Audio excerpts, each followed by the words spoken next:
Hey, what's going on, everyone?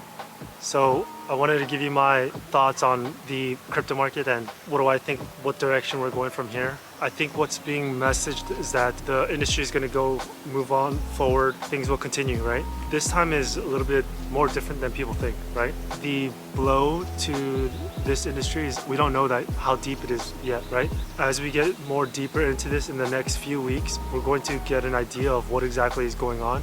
But it's clear that a lot of people's worst fear is probably going to come true.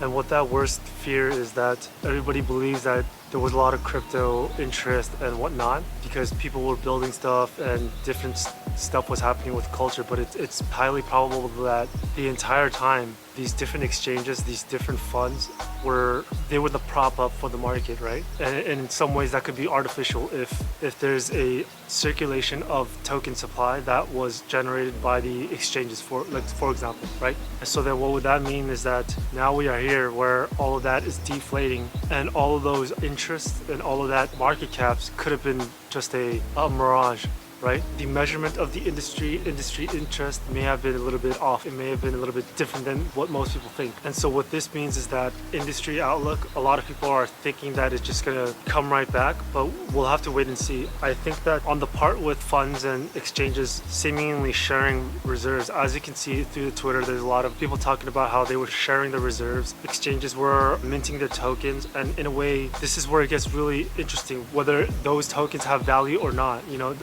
does it have to be backed by something? And if it does, then what about Bitcoin? Is Bitcoin different because there's a limited amount? I'll make a separate video on this regarding what could be token value or not. But for now, a lot of these exchange tokens for a lot of people don't have any value, or they do have value, but there's a thin line. The interesting part is that it seems that they have shared these tokens as reserves. They promised each other to hold it so the price doesn't go down. And that's what I mean by artificial prices. It's possible that FTX was going around making people, the agreement was for them to hold FTT, right, and not sell it. And what that would do is, would prop up the FTT token way more than it should. What this means is that they would be able to use this to put it in their balance sheet. But that also goes for everybody else. Other exchanges, other projects that maybe have put it in their treasuries, different projects, maybe Serum, things of that nature, right? So we have different exchanges, projects that have these in their treasuries, but also funds. Now this area is the area where I think we're gonna have a lot of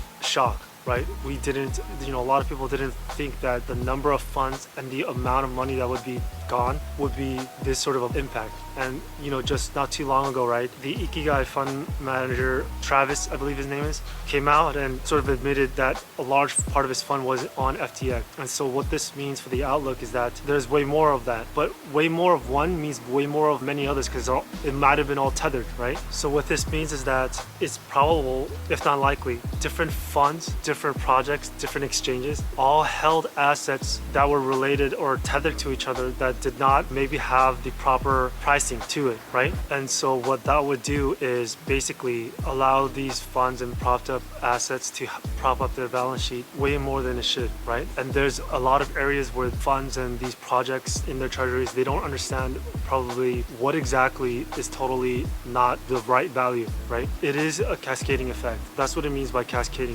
One can lead to two, can lead to four, and on and on. And so my intuition is that if I were to give a timeline, maybe early 2023 too.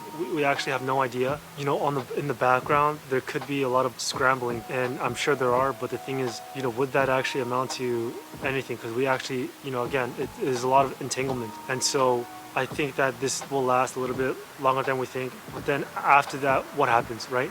We are expecting everything to maybe bottom out, right? I do think that we will end up bottoming out, but after that, it's not entirely quite sure that there will be different waves of people coming in. We'll have to wait and see. I don't think it's over, the crypto's dead and any of that, but I do think that this is going to be very different in that the level of professionalism, I think, and standard, I think should have a step up, at least in the beginning. I'm not quite sure what will happen again during the next cycle whether those standards drop. But basically, where it seems that most people were sort of scattershotting their investments and believing everything will go up, similar to traditional markets, not all equities might have the same rise, right? Not all companies will be looked at the same way. They'll be judged differently. I think it's going to be the same with crypto. Not all projects are going to be trusted equally. Therefore, in the future, many of them will be judged on much more substance, right? It's not just going to be, oh, you have an idea and you've hired 5 people. No, I think maybe in the future it's going to be different. I think it's going to be a lot more detail and substance into it rather than just every coin going up. Do I think that it will traditionally follow the Bitcoin halving cycle? We will have to see. From the past, the Bitcoin halving cycle has consistently happened. But interestingly, those were also liquidity cycles, right? And so now we have to choose between, was it a liquidity cycle or was it just purely on the Bitcoin halving cycle? It's probably going to be more the liquidity cycle, because with the Bitcoin halving cycle, supply and demand, right? Just because there's a cut in supply does not mean that there's going to be a growth in demand. But when it comes to liquidity cycle, there can be both, right? Because outstrip of demand will begin to outrun the supply. There are both dynamics to that, and I think that maybe we are looking at a liquidity cycle. And what that means is the Fed raising rates, they are going to try and continue on the path, but it appears that they're already understanding the situation next year, 2023, and they do sound a little bit dovish. They do, all the industry leaders are saying slowing down the rates and all of that stuff. But not only that, if you take a look at China, right, that's the more forward indicator.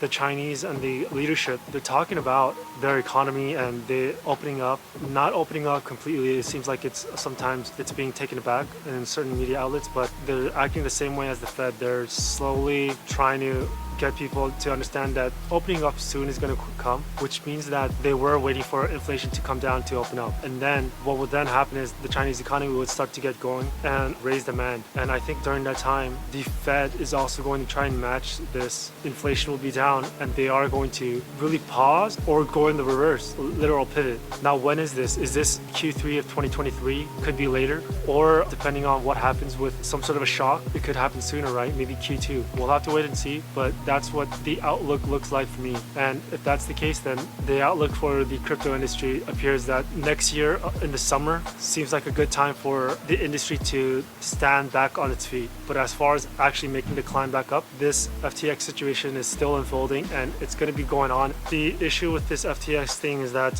for now it's FTX and Sam Bankman-Fried, but I do see a lot of people still saying regulation needs to be hands off and all of that stuff. But what's going to happen is not that. I don't think so.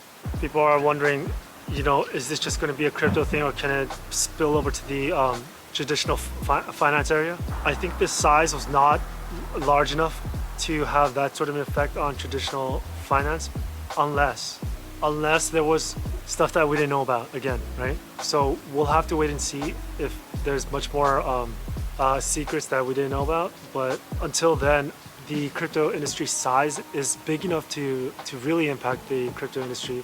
But I don't know how much of an effect it can have on the outside to traditional finance. But one thing is for sure, the stain is there. People that were thinking about, a traditional official players thinking about getting into crypto, those people I think they've totally took a step back and they're waiting for regulations, right? From what I understand, that there's a lot of people that are just going to stay way away until there's clear set regulations, and I think that's what's going to be happening. Again, it's really unfortunate that this has happened. There was a lot of funds that were big people, and it's surprising that you wouldn't think that would happen, but there's a lot of people that lost money. That's all my thoughts on the market outlook for crypto and what I think with the huge issue with the tethers. But other than that, that's all I have for this video, and hopefully you guys found it useful and keep up to date. And if you guys got hurt in the process, I hope you guys recover, and good luck.